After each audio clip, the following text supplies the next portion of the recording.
In the age of COVID-19 and the economic destruction that's been caused by this virus, we are seeing a shift in the African narrative towards enterprise-led solutions away from aid-led solutions. Resilience and perseverance in business is vital in this context. The big question is, how do we create systems and solutions that will see the longevity of African businesses for generations to come? My name is Jolly Mokorosi, and thank you for joining us on Wealth at Work, a show that focuses on wealth creation and education in South Africa. I'm pleased to welcome my guest today, Dr. Samukeliso Dube. Dr. Dube is a seasoned healthcare executive, entrepreneur, and certified physician leadership coach. Dr. Dube is passionate about driving change in healthcare systems across Africa, healthcare finance strategies, and the intersection of health and human rights for successful healthcare programming. Currently, Dr. Dube is a GM at Afrocentric Health. She's also the founder and director at Hugiano Health Group. She is a board member of the African Women Innovation and Entrepreneurship Forum. She holds multiple degrees from prestigious institutions such as the University of Witwatersrand and the Harvard Business School.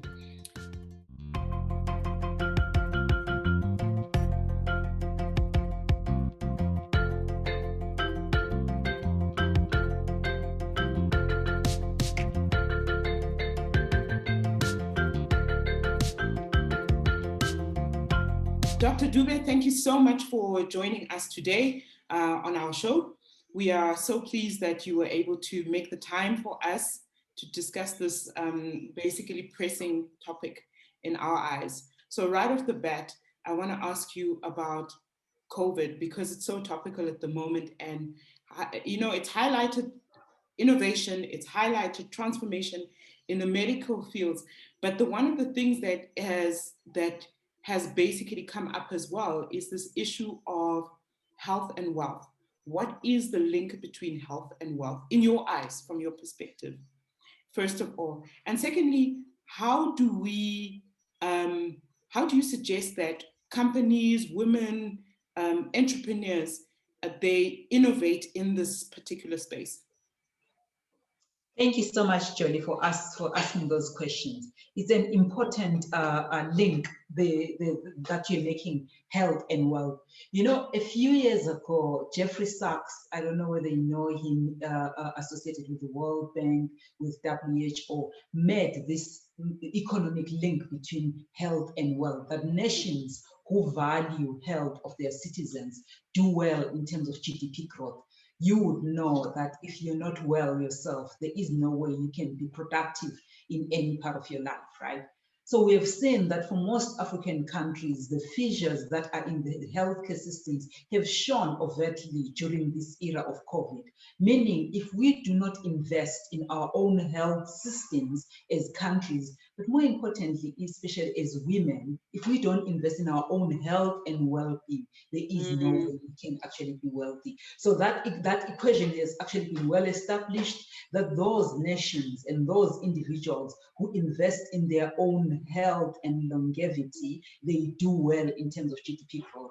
We translate that as women into what it means for your daily life, right? Invest now so that you don't spend more days being sick and spend more days rather creating wealth that can last a generation. So that is very important. I think that link has been made even more obvious during COVID-19, the COVID-19 pandemic.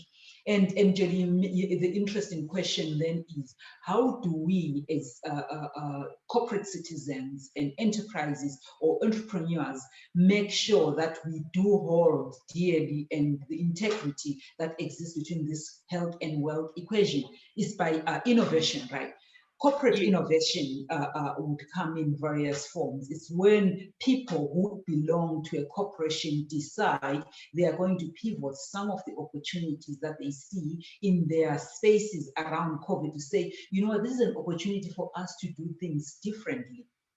How we're doing things pre-COVID, we could do them differently now because there is COVID. We have seen, people working from home. That on its own is actually resilience and innovation. But more from, I think closer home, what you are getting into is innovation needed in our continent is getting new things that are needed to leapfrog where healthcare is at, so that we are in a different space altogether.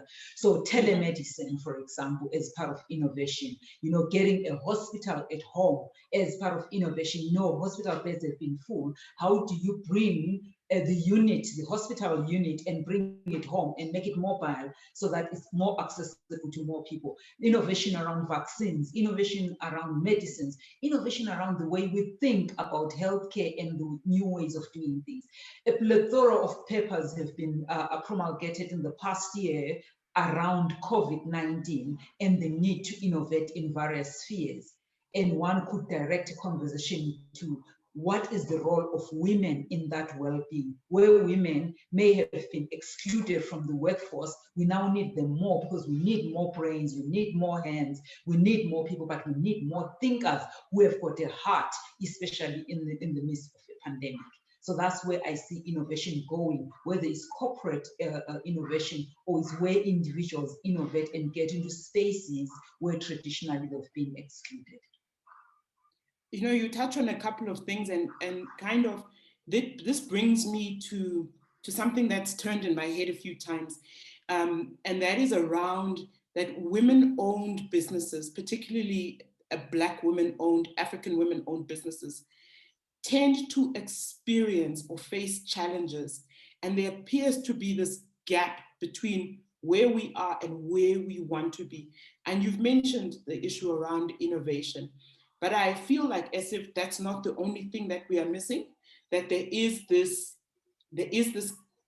gap that needs to be filled by women. From your vantage point, when you think of particularly Black women, you think of African women who are in this space of entrepreneurship. And I think I must mention also that I know you personally as an entrepreneur in multiple, it's not just the medical field, it's not just finance. Property, there's various health from a food science, a manufacturing perspective. You've been a supplier to some of the big retailers in South Africa. When I think of that and I think of Black women businesses, there is this gap that we're not seeing. There's this pivoting that we're not seeing. From your perspective, how do we close that gap? What is the gap? How do we close it? What is causing that gap? How do we create the kind of systems and places that are conducive to women remaining in business or being in business? Yeah, so you will find, many papers have been written about businesses that scale and why many African businesses do not scale. And majority of these businesses may be owned by women. So most women get into the spaces of entrepreneurship for survival, either because of their backgrounds, their educational status, or whatever reason they've been excluded from the mainstream workforce. So they get into entrepreneurship because it's a survival mechanism. But how do you then grow from survival to thriving? And because when you thrive, you can create enterprises that can outlast you, because then those are the enterprises that we need in Africa. And so we have demonstrated. Yeah, that's so true. You touch on something very important there. That's that multi-generational kind of vision, that sustainable enterprise that outlives me. And you know what? Thanks. Keep on touching on that. 100%, Jody. Because how do you, now that we have demonstrated our resilience, in terms of surviving, paying our children's school fees, etc., how do you then take that idea to scale? This is where you then need conducive family environments, which I think is very important. So for you to thrive as an individual, you need a supportive partner who will have your back, right? I actually believe, Jody, that Africa is being run by women. It's being run by women, we're just not acknowledging it, right? Yes. So you need exactly a support structure that will make you to move from survival to thriving. And that means somebody will take care of children at home. Somebody will say, when you are short, they are not going to take money from your enterprise and use it for the day-to-day bills. rather than you reinvesting in your business. So you need those kind of partners, we need those family support structures.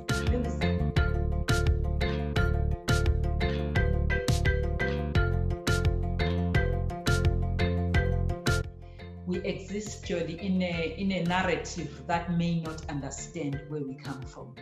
I think the way I view money and wealth may be different from how the current narrative is being drawn in South Africa.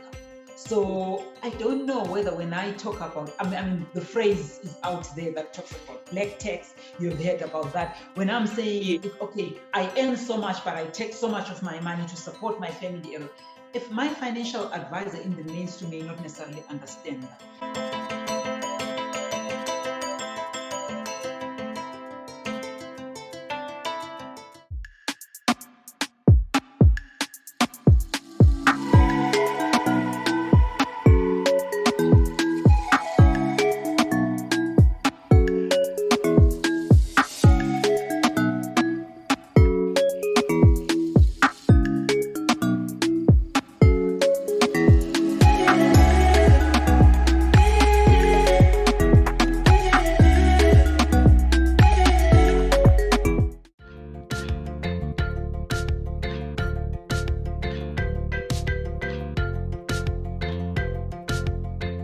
At a macro level, we need a policy environment that is conducive for women to thrive, whether it's a tender system, procurement systems, even in corporations. When I'm saying tender systems and procurement, I think for many people, what rings close to their ears is government systems. But corporates, corporates, how do they embrace, women as suppliers, women as entrepreneurs, or even incubate some of those ideas, Jody, so that those ideas can actually scale? Because you will scale when you've got a market. You will scale when there's somebody, an offtake for your product. So for me, there is the micro level, which is the family unit, because women have demonstrated resilience, right? And that factor is needed as an entrepreneur. How do we support and nurture that, whether it's in the family, whether it's in churches, or whatever community structures we exist in? And then at a macro level is the policy environment, even at work, that embraces entrepreneurship and actually stays true to national development plans, because some of our corporate policies are counter to national development plans in terms of supporting entrepreneurs. That is so true. That is so true. I think you've hit the nail on the head there. And I could go on and on and on. But thank God, I actually have a script I need to stick to, because, the two of us could talk about these issues forever and a day. So I do want to shift gears a little bit, and I want to touch on something else that we've touched on before in our private conversations with each other.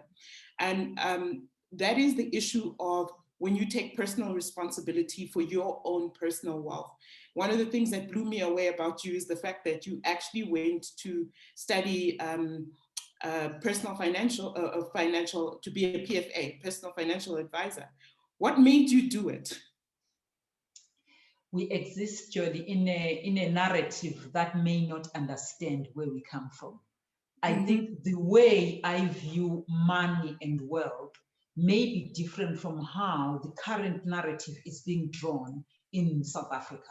So I don't know whether when I talk about, I mean, the phrase is out there that talks about black tax. You've heard about that. When I'm saying, okay, I earn so much, but I take so much of my money to support my family. If my financial advisor in the mainstream may not necessarily understand that. So I wanted to understand the basic principles of wealth creation myself, so that I manage my own wealth. It's tough because the current infrastructure in terms of investing may not necessarily sort of favor that kind of narrative that I'm developing. But I actually think we need to develop our own systems that appreciate that actually cattle, goats, and sheep is actually wealth. And how do we monetize that? How do I view my rural home and equate it at some point with the countryside, Oxfordshire in the UK? It's my rural home, it's in the country, it's got goats and sheep and horses. So how do I equate that? I think I'm trying to develop a narrative that says wealth is interesting, but wealth starts from the vantage point where you are and grows from where you are.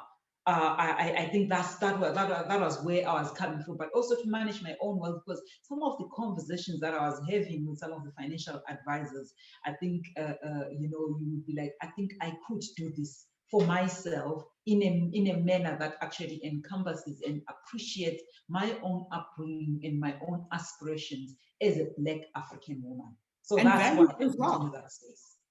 And values as well, because I also have come to realize that the traditional way of teaching financial advice does not necessarily align completely with my value system as a Black person. And I am prepared to sacrifice what would be considered wealth from in my personal capacity for the greater good of my family, even if it's not supported by conventional thinking. So thanks for touching on that. But on the issue of Black tax, we can't run away from Black tax. How do you manage Black tax in the context of that you are building something? What are the boundaries and systems that you've put in place to kind of say, this is it, this is the context of Black tax in which I will, and I also dislike the term Black tax because I don't see my family I don't see them as a burden in that regard. So I hate to use the term Black tax, but it just happens to be a convenient term that most people understand in the context of this conversation. I have framed that, Jolie, as there are three phrases, right? There is the help phrase, there is the fix phrase, and there is serve. So often when we see our families in lack, we think we should go in and help, right? When you're helping something, you think that they are weak. When you help by its very nature is got this notion of the other part is weak and therefore I am helping, right? So there are instances where you actually help because the other person is weak. But far and large, in the context of Black tax, I feel we get in there to help, and yet those people are not weak. Because assuming that human beings, especially when they're above 18 or maybe in our African sense, we could say above 20, right? They are whole, they are creative, they are resourceful. They are able to find their way, and therefore, do they need to be helped? Exactly. And then at times we get in there and fix, and I'm sure in my family I've gotten in there and I want to fix things, but fixing assumes that things are broken.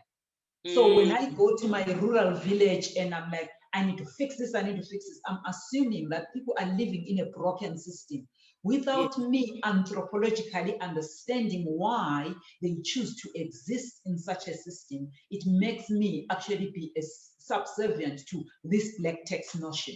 But when I go into my family and my clan to serve, right? It becomes a different narrative altogether because I am serving, assuming that they are whole, they are creative, and therefore they'll find solutions to their problems if only we come together to actually unravel some of these narratives. So that's how I view Black tax.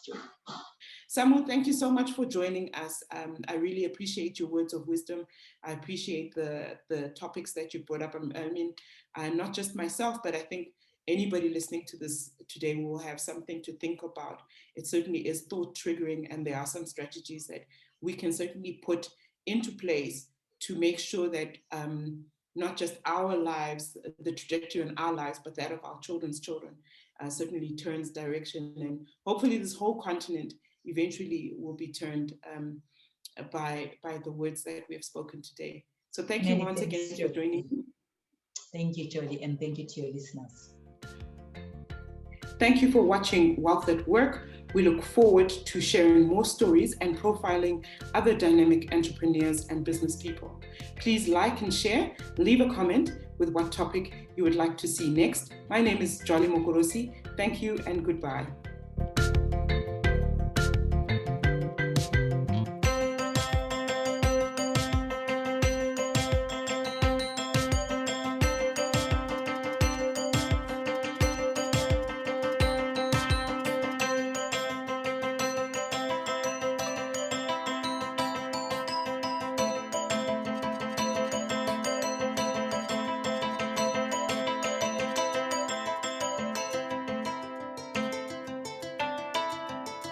entrepreneurial teaching, entrepreneurial education is so important, especially if we're saying that that's going to be the answer to youth unemployment. And it's one thing to tell somebody to start a business, but it's another thing to equip this person with the tools of how to do so, but more than the tools, with the drive and ambition to do so. Because the biggest thing that we learn in my course is that it's not always going to work, and a true entrepreneur and a true entrepreneurial spirit is about fighting through that failure. It's about having resilience. It's about taking your concept, innovating, changing it. And I mean, COVID-19 showed us that more than anything.